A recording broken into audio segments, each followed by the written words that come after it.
The dust of the high plains was a constant companion, a fine red powder that settled in the lines of Royce's hands and the corners of his quiet house. He had waited for the weekly supply wagon with a knot of apprehension in his gut, a feeling he hadn't known for 10 years. He'd paid the passage, sent the letter, and made the arrangements. He was expecting a woman named Eleanor Vance, a widow from a worn-out town in Ohio, who had agreed to his stark, honest proposal. A life of hard work and solitude in exchange for security and a name. He had imagined a plain, sturdy woman, weathered by a different kind of hardship than his own.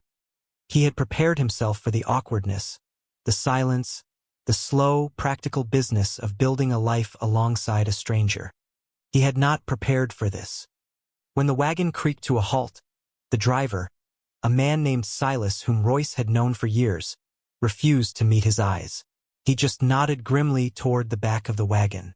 The canvas flap was pushed aside, and everything he'd never imagined, everything he could not have conceived, presented itself in the harsh afternoon light. 2 women stepped down from the wagon, their movements a strange, synchronized dance of practiced necessity. They were connected at the neck by a thick, pale band of flesh and bone. One woman was taller, her face set in lines of defiant pragmatism. She had sharp, intelligent eyes that swept over Royce, his ranch, the vast, empty sky, taking in every detail with a swift, calculating appraisal. The other was slighter, her head perpetually at a gentle incline, her gaze fixed on the dusty ground before her. Her hair, the same shade of dark chestnut as her sister's, fell across her face, obscuring it. They were dressed identically in simple, worn gray dresses, the fabric strained where they were joined. Royce stood frozen, his hand resting on the porch rail. The world seemed to tilt, the familiar landscape of his ranch suddenly alien. This was not Eleanor Vance. This was an impossibility. The taller one spoke first, her voice clear and steady, cutting through the sudden, ringing silence. "Mr. Royce? I am Clara. This is my sister, Violet." Her words were a statement of fact, offered without apology or explanation. Royce's mind struggled to form a question, but none would come. He looked at Silas, who was already untying their single, small trunk from the side of the wagon. The man worked with a hurried, almost frantic energy, eager to be rid of his cargo and the unsettling quiet that had fallen.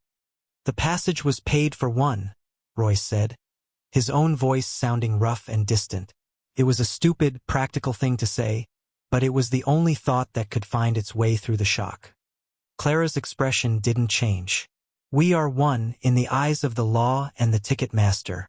The name on the letter was Eleanor Vance. A necessary deception.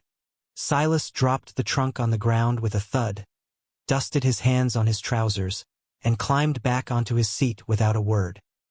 He flicked the reins, and the wagon lurched forward, its creaking wheels a sound of finality, of abandonment.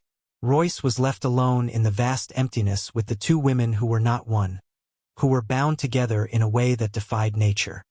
He looked at them again. The slighter one, Violet, still hadn't looked up. Her hands were clenched together at her waist, her knuckles white. He could see the fine tremor running through them. Fear.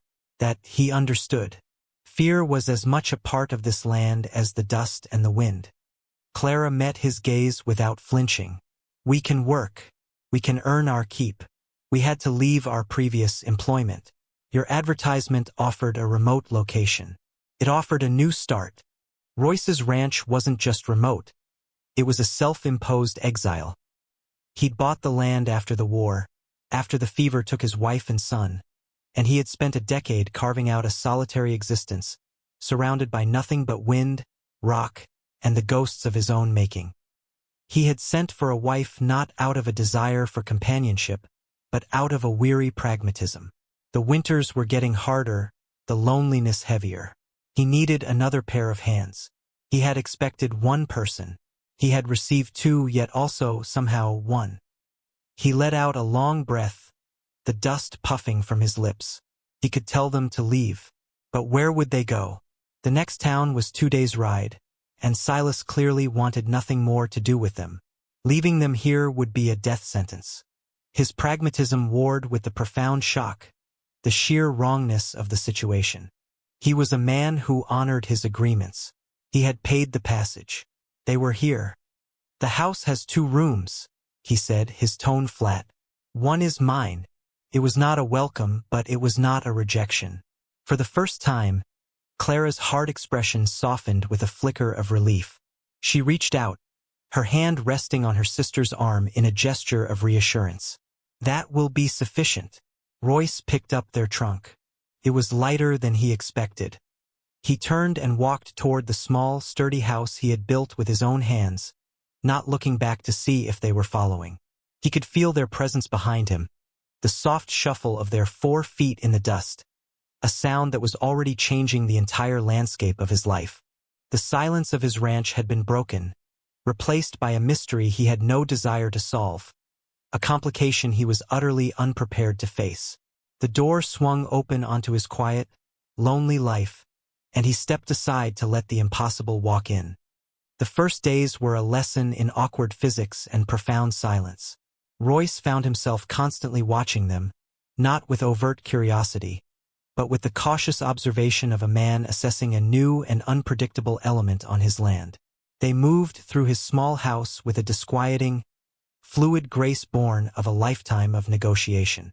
One would hold a door while the other passed through the frame, their bodies turning in a seamless, practiced pivot.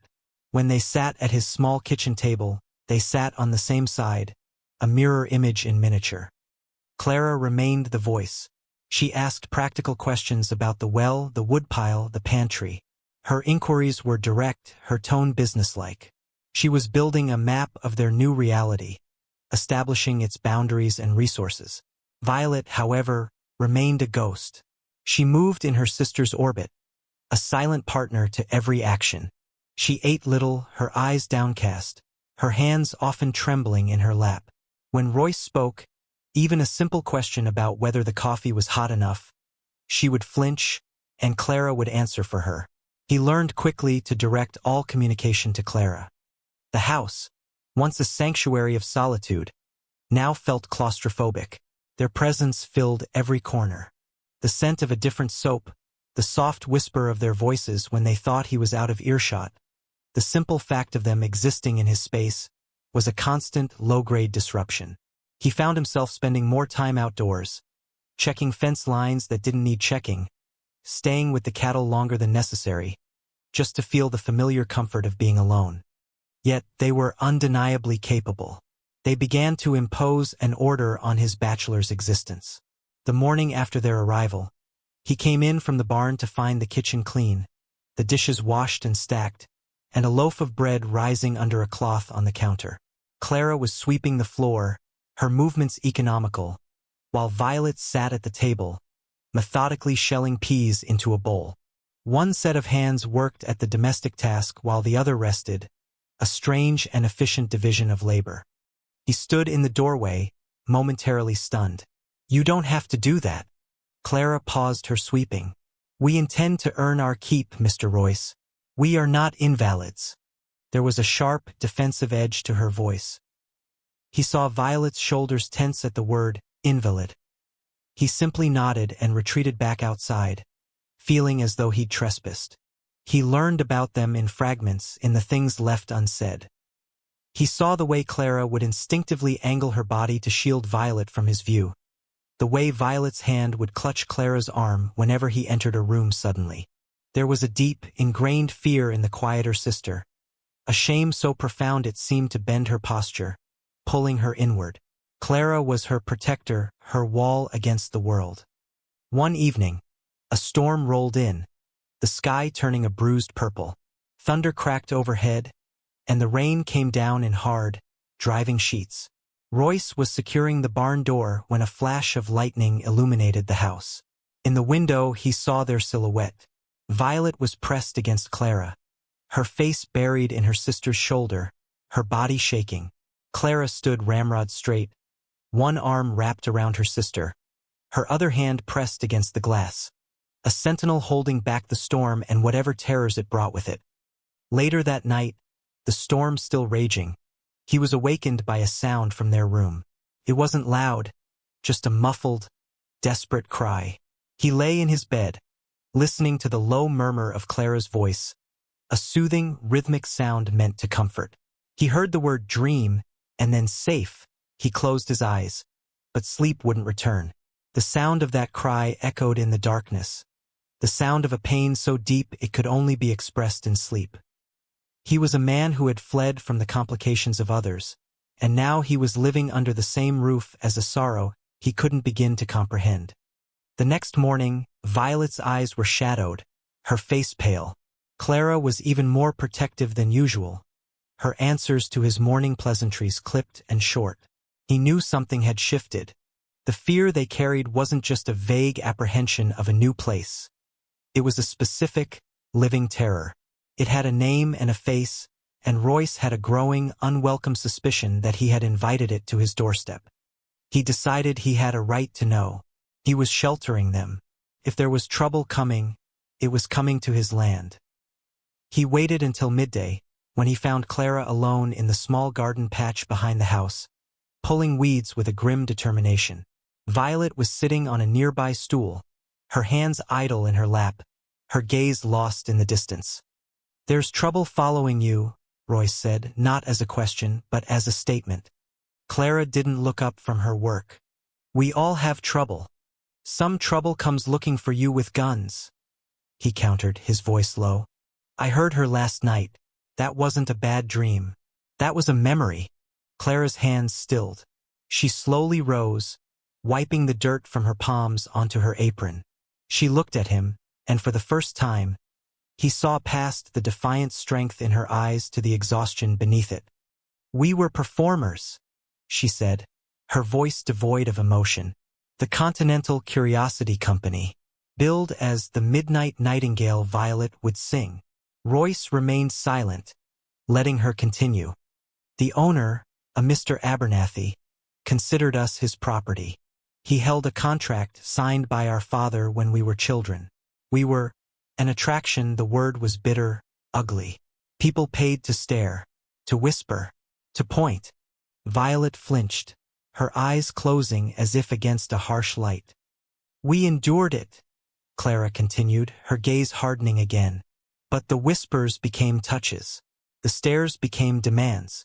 Mr. Abernathy was planning to sell our contract to a man in Europe, a collector.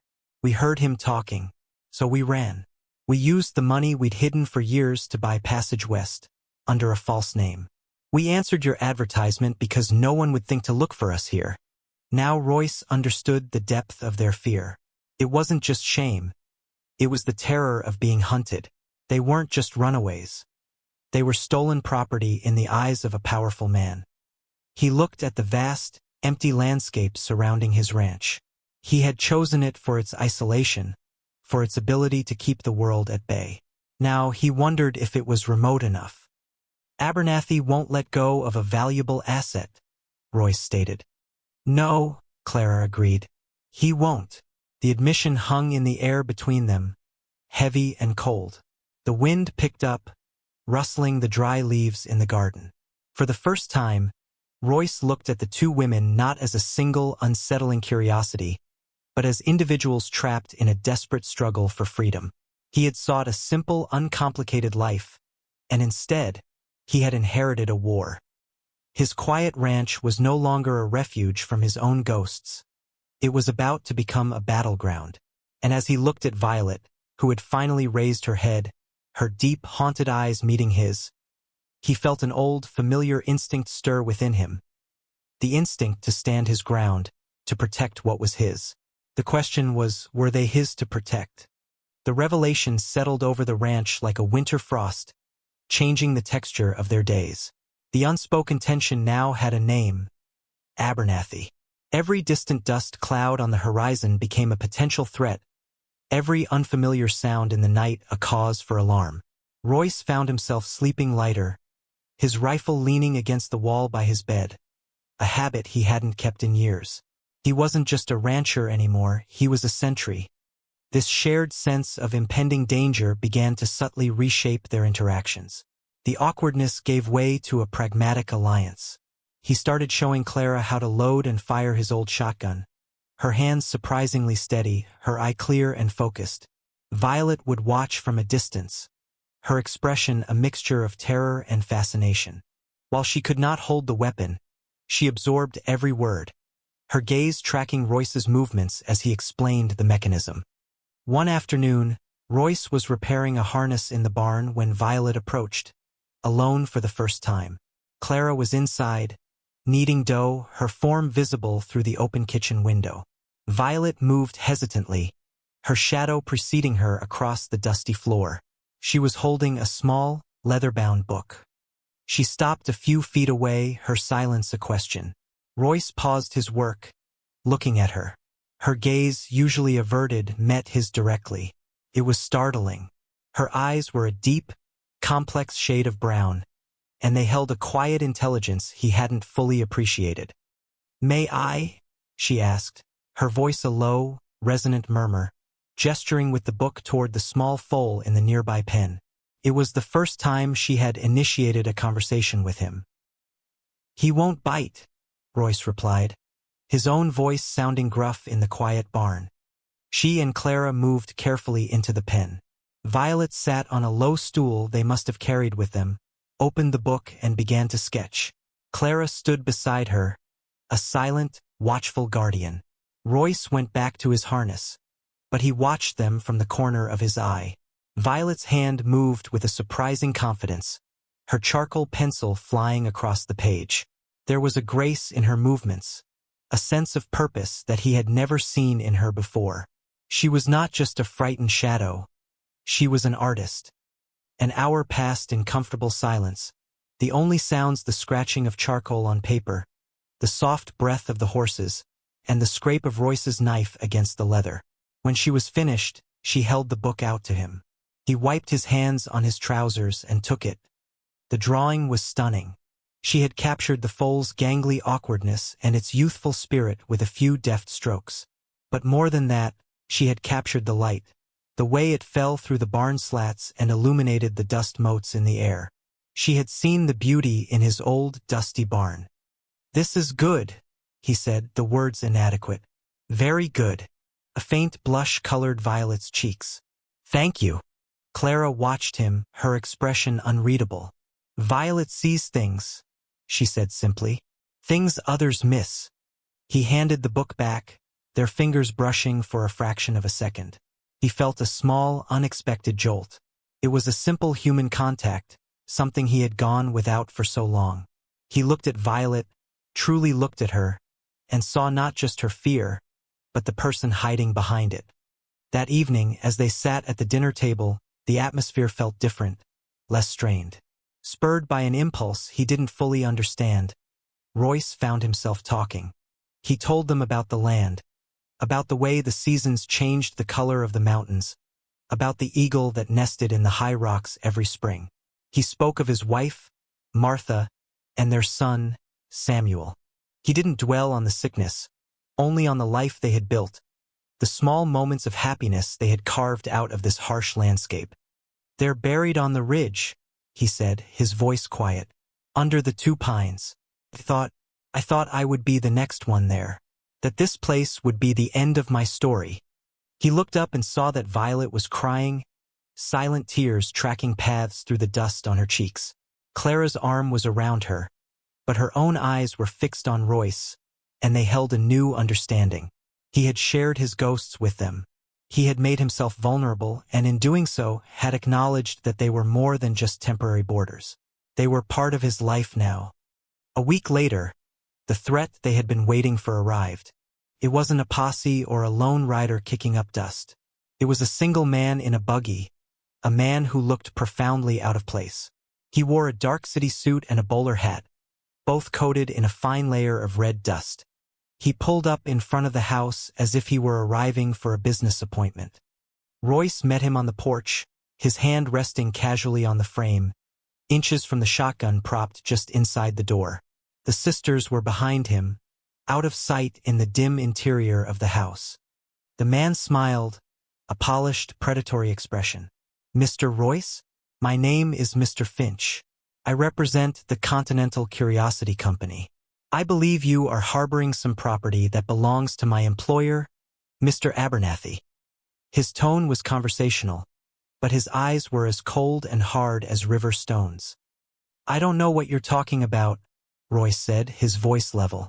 The only people on this ranch are my family. The word hung in the air. Family. He hadn't intended to say it, but now that he realized it was true.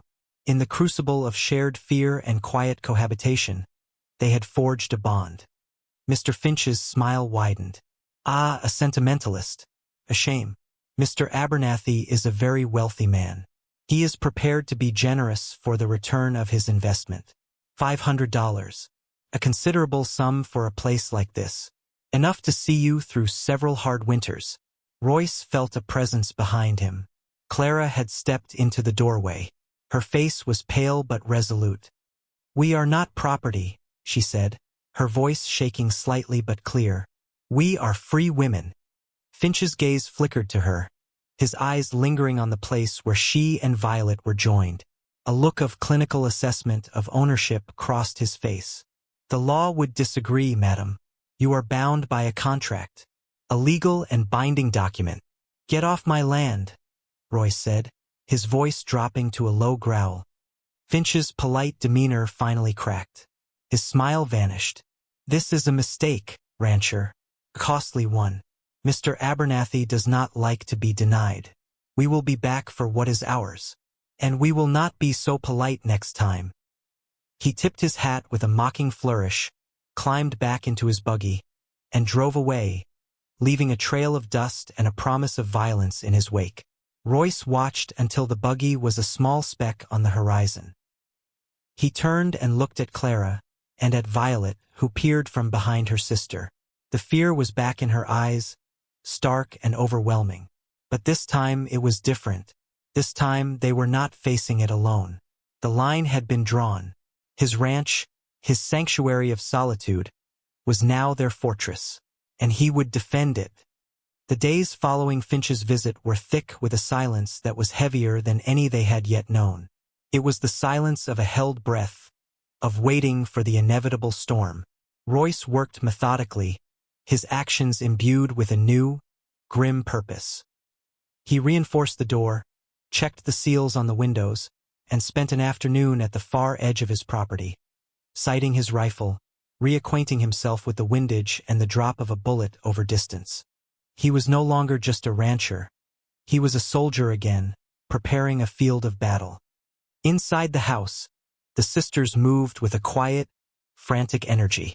They canned vegetables, salted meat, and baked bread as if stocking a fortress for a long siege. Every action was a defiance, a refusal to be passive victims. Clara's jaw was perpetually set, her movements sharp and efficient. But Royce's attention was often drawn to Violet. The fear was still in her eyes, a constant shadow, but something else was there now, too. A flicker of resolve. He would see her watching him clean his rifle, her gaze intense, analytical. She was no longer just absorbing the fear. She was studying the response to it. One evening, 3 days after Finch's departure, she brought him her sketchbook again. She had drawn the ranch, but not as a peaceful homestead. She had drawn it as he now saw it, a defensive position. She had marked the sight lines from the windows, the blind spots behind the barn, the natural cover offered by the rocky outcrop to the west. It was a tactical map, drawn with an artist's eye for detail and a strategist's mind for survival. The creek bed, she said, her voice low but steady, pointing a slender finger at a line on the page. They could approach from there, unseen, until they are almost to the barn. Royce studied the drawing, stunned by her perception. She was right. He had been so focused on the main road, on the direct approach, that he had overlooked the vulnerability from the south. He looked up at her, a newfound respect in his eyes. He had mistaken her quietness for fragility, her fear for weakness. He had been wrong. She was an observer, and she had seen what he, the supposed soldier, had missed. "Thank you," he said simply. The words felt heavy, important. He spent the next day moving a pile of old lumber and a broken wagon wheel to the edge of the creek bed. creating a makeshift barricade that would at least make noise if anyone tried to cross it in the dark.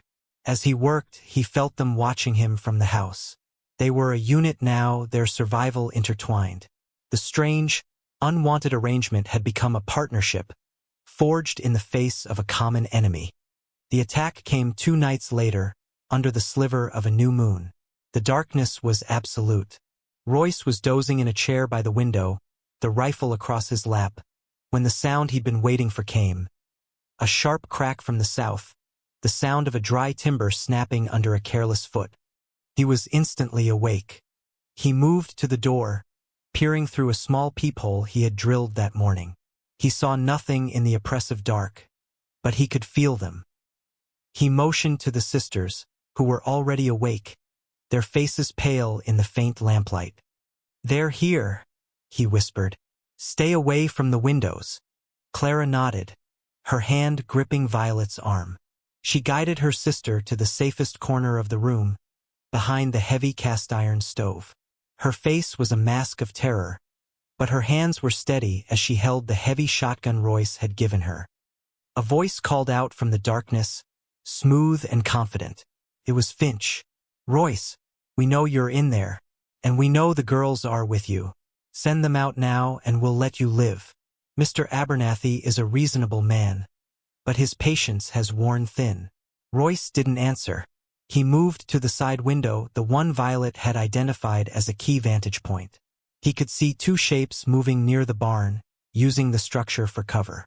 There were at least 3 of them, Finch and 2 others, hired men. "This is your final chance, Royce." Finch's voice was closer now. A gunshot shattered the night, and the window beside Royce's head exploded inward, spraying glass across the floor. He dropped to his stomach, the sound ringing in his ears. The fight had begun. He crawled to his position and returned fire, aiming not to kill but to pin them down, to show them this would not be easy. The next hour was a terrifying exchange of sound and fury. Muzzle flashes lit up the darkness in brief, stark tableaus. Gunpowder smoke filled the small house, acrid and suffocating. Through it all, the sisters remained in their corner. He could hear Violet's soft, ragged breaths, punctuated by Clara's whispered words of reassurance. They were terrified, but they were not screaming. They were enduring. One of the hired men made a break for the house, a dark shape sprinting across the open ground. Royce took aim, his breath steady, the way he'd been taught years ago. He squeezed the trigger. The shape crumpled to the ground with a cry. One down. A sudden crash from the back of the house told him another man had broken through the kitchen window. Royce scrambled back, his heart pounding. He saw a large man climbing through the shattered frame. Before Royce could raise his rifle, there was a deafening roar from the corner of the room. Clara had fired the shotgun. The blast threw the intruder backward, out of the window, his body a broken heap on the ground. Royce stared at her. Her face was white, her eyes wide with shock, but she was already trying to reload the weapon, her hands shaking violently. Only Finch was left. The night fell silent again, a silence more menacing than the gunfire. "Royce!" Finch's voice was strained, angry. "You've made a terrible mistake. They're just freaks. They aren't worth dying for." Suddenly, from the corner, Violet spoke. Her voice, though trembling, cut through the tension with surprising clarity. "We are not freaks," she called out, her voice rising with a strength Royce had never heard from her. "We are women, and this is our home." Her cry seemed to startle Finch. In that moment of hesitation, Royce saw his chance. He burst out the front door, staying low, and circled around toward the last known position of the voice. He found Finch crouched behind the water trough, trying to reload his pistol. Finch looked up, his face a mask of surprise and fury. He raised his weapon, but Royce was faster. The fight was short, brutal, and silent. It ended with Royce standing over the man's still form, his chest heaving. The battle was over. He walked back into the house, the adrenaline slowly draining away, leaving him feeling hollow and old. The room was a wreck, the air thick with smoke. Clara and Violet were huddled together, the shotgun on the floor beside them. As he stepped into the lamplight, Violet looked up. Her face was tear-streaked and smudged with soot, but her eyes were clear. She had found her voice in the heart of the violence. He crossed the room and knelt before them. He didn't know what to say. He reached out, his hand hesitating, and gently brushed a piece of shattered glass from Clara's hair. It was a small, simple gesture, but it broke the spell. Violet let out a shuddering sob, and Clara pulled her sister tighter, burying her own face in Violet's hair. Royce stayed there, kneeling before them, a silent guardian in the ruins of their sanctuary, the protector of a family he had never expected, a future he had never dared to imagine. The sun rose on a changed world. The bodies were dealt with in the grim, pragmatic way of the frontier, a task that left a sour taste in Royce's mouth and a new hardness in his eyes. He, Clara, and Violet worked together to clean the house, sweeping up the broken glass, patching the bullet holes in the walls, and scrubbing the floor. They moved in a synchronized, unspoken rhythm, their shared trauma creating a new, deeper level of intimacy. The violence had not broken them. It had fused them together. In the weeks that followed, the oppressive tension that had hung over the ranch was replaced by a quiet, fragile peace. The threat was gone. Abernathy and his company would not be coming back. They would not risk more men for a lost cause. The isolation of the ranch, once Royce's escape, had become their salvation. The dynamic between the three of them settled into a comfortable domesticity. The silences were no longer awkward or fearful, but companionable. Royce found himself talking more, sharing stories of his life before the war, and listening as Clara spoke of their childhood, carefully editing out the darkest parts. Violet blossomed in the safety of their sanctuary. She spoke more often, her low, musical voice becoming a regular sound in the house. She filled her sketchbook with drawings of life on the ranch. Royce mending a fence, his face concentrated. Clara kneading dough, her arms dusted with flour. A calf taking its first wobbly steps. She was documenting their new life, capturing the beauty in its simple, rugged details. One afternoon, Royce came in from the fields, weary and sweat-soaked, to find them sitting on the porch. Violet was reading aloud from a book of poetry, her voice rising and falling with the cadence of the words, while Clara listened, her head resting gently against her sister's, her eyes closed. The scene was so peaceful, so profoundly normal in its own unique way, that Royce stopped, his heart aching with an emotion he couldn't name. Felt like coming home. He realized he was no longer haunted by the ghosts of his past. The silence of the house was no longer filled with sorrow, but with the soft sounds of their life together. The scratch of a charcoal pencil, the murmur of a shared story, the quiet harmony of two voices becoming one. He had sent for a wife to fill a practical need, to have another pair of hands to ease the burden of his work. He had received something infinitely more complex and infinitely more valuable. He had received a family. He had fallen in love, not in the simple, straightforward way he had known before, but in a way that was as unique and complicated as they were. He loved Clara for her fierce strength, for her unwavering protection of her sister. He loved Violet for her quiet resilience, for the artist's soul that saw the beauty in his harsh world. He loved them together, for the incredible, unbreakable bond that defined them. He had learned that love could grow in forms that defied conventional understanding, that a family was not defined by blood or by law, but by the shared will to protect and cherish one another against the cruelty of the world. That evening, as the sun set, casting long shadows across the plains, he sat with them on the porch. Violet was sketching the vibrant colors of the sky. Clara was mending one of his shirts, her stitches small and even. A comfortable silence settled between them. "I'm glad you came," Royce said, the words simple but holding the weight of everything they had endured. Clara looked up from her sewing, a small, genuine smile touching her lips. "So are we, Royce." Violet paused her drawing and looked at him. Her eyes, once filled with fear, now held a deep, trusting warmth. She reached out, her hand resting on his for a moment. It was a gesture of profound acceptance, of belonging. In that touch, Royce knew his long exile was over. He was no longer the haunted rancher, waiting alone for his future. His future had arrived, broken and beautiful, and together, they had built a life, a home, and a love as vast and resilient as the land itself. Their story is a testament to the fact that love and family can be found in the most unexpected forms, and that strength is often forged in the fires of adversity. It reminds us that what society deems different or broken can possess a unique and powerful beauty.